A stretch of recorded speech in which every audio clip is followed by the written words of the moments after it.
राम राम भाई, स्वागत है आप सभी का आज की इस स्पेशल क्लास में। देखो भाई, अगर कंधे पर 2 सितारे चाहिए तो संविधान के इस हिस्से को घोलकर पीना पड़ेगा। आज हम बात करेंगे डीपीएसपी राज्य के नीति निर्देशक तत्व की। यूपीएसआई के पेपर में यहाँ से सवाल सीधे अनुच्छेद आर्टिकल से भी आते हैं और उनके पीछे के मर्म से भी। कॉपी पेन उठा लो और चलो शुरू करते हैं अनुच्छेद 36 से 51 तक का सफर।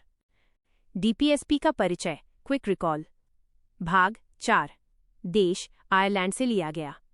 प्रकृति, ये गैर न्यायोचित नॉन जस्टिशिएबल हैं, मतलब सरकार इन्हें लागू न करे तो तुम कोर्ट नहीं जा सकते, मौलिक अधिकारों की तरह। अनुच्छेदवार विस्तार, आर्टिकल 36 to 51।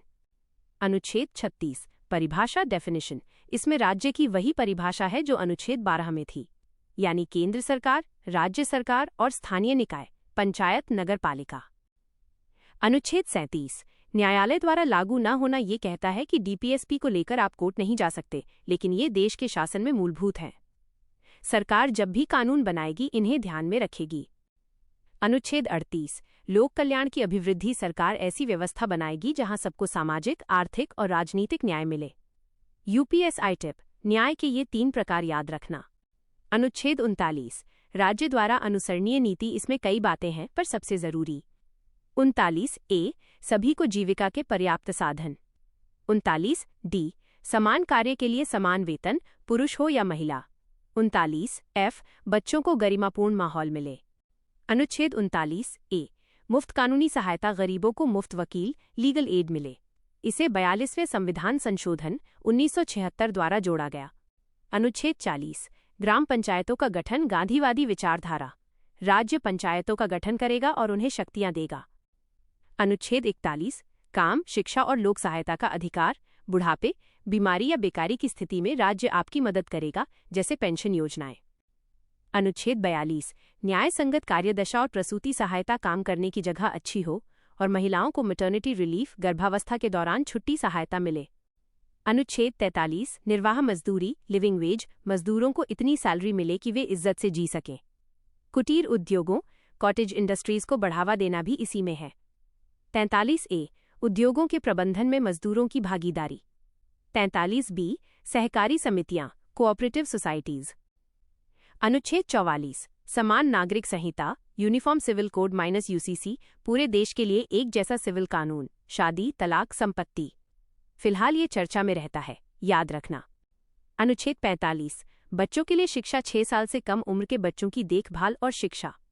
6-14 साल वाला। अब अनुच्छेद 21 ए में मौलिक अधिकार है।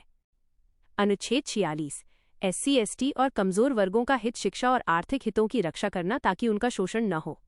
अनुच्छेद 47, पोषाहार और स्वास्थ्य, लोगों का जीवन स्तर ऊंचा उठाना। शराबबंदी, नशीली दवाओं पर रोक इसी अनुच्छेद के तहत राज्य लगाते हैं, जैसे बिहार में है। अनुच्छेद 48, कृषि और पशुपालन, खेती को आधुनिक बनाना और दुधारू पशुओं जैसे गाय की हत्या पर रोक।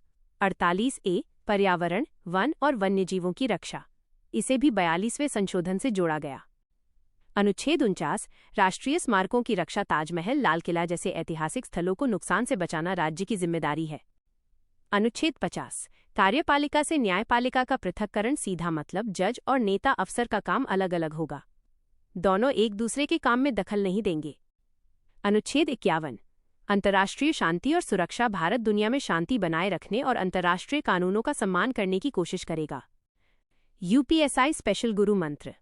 1, गांधीवादी अनुच्छेद 40, 43, 46, 47, 48।